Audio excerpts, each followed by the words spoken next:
At times, our purpose drops in our laps as if the heavens threw it by accident. Do not fear failure, but please be terrified of regret. As giving up is the birth of regret. In the summer of 2009, I was 19 years old, working a summer position at Target between my freshman and sophomore year at undergraduate school. I was working in the women's clothing department, and I noticed a lady staring at me from across the aisle. I figured she probably had a few screws loose, so I attempted to ignore her very intense stares. She eventually manages to make her way a little bit closer and closer to me where I was working until she eventually walks up to me and says hello. I say the famous Target quote, which is, "Hi, may I help you find something?" So now anytime someone says that to you all in Target, you know it's their job to say it to you. She then asks me, "Were you born in this country?" And I was immediately offended. And I said, "Yeah, I was born in this country." And then she says, "Do you have any kids?" I said, "No, I don't have any kids." She then asked me if I was married, and then I said, "No, ma'am, I am not married." She says, "How old are you?" I said, 19. "May I help you find something?" She then says, "You are the most beautiful girl I have seen." And I said, "Oh, thank you." I didn't work that much for my makeup, but I did the best I could, but thank you. And then she says, "I think you could be the next Miss USA." And I stare at her in pure disgust and said, "Pageants?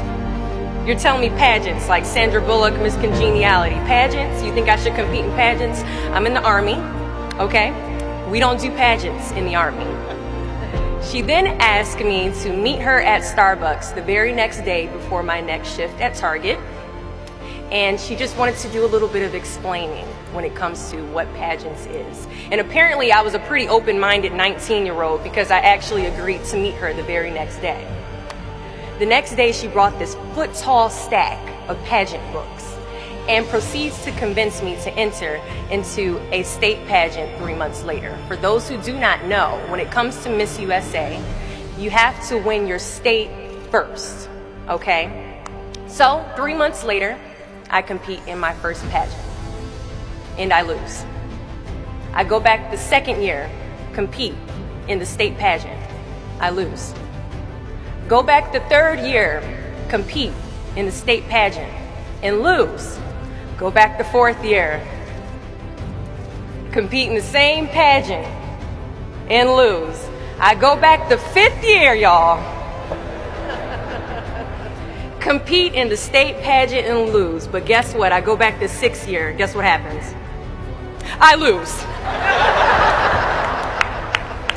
I called her on the phone and said, "You told me I could be the next Miss USA." And she says, "Deshauna, keep working, don't quit, keep going back." And in June of 2015, she passes away from leukemia. 6 months later, in December 2015, I win Miss District of Columbia, USA.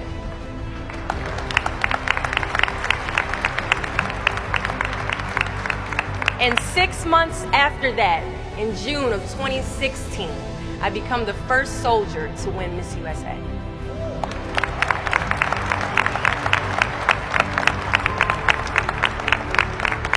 And you all already know where I'm going with this.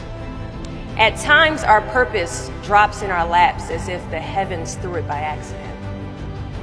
I ask only one thing of you all today after you leave this building, after accomplishing an amazing goal. Do not fear failure, but please be terrified of regret. As giving up is the birth of regret. After you walk out this door, you will receive 100 doors shut, slammed in your face. You will have 100 moments that will be filled with someone telling you no, or telling you, "Thank you for your application, but we regret to inform you that we've chosen a different candidate for this job." You will sit in 100 different interviews and you will not get the job. The reality of life is that we will all hear more no's than we hear yeses. And we will fail a lot, and I mean a whole lot. But what I ask of you today is to not take no for an answer, Don't be afraid of no's. Be afraid of the possibility of a yes that you have prematurely destroyed because you decided to quit before the clock strikes 12.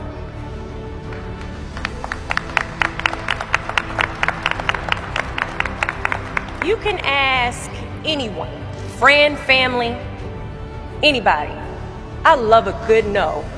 Please tell me no. Telling me no is like adding fuel to a fire that is now set ablaze because of your single no.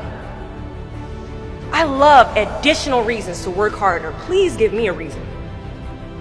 So today I challenge you to fight, to work, to not stop here, to believe so heavily in your aspirations that you too will not fear the word no, but instead you will choose to welcome it. Thank you for your time.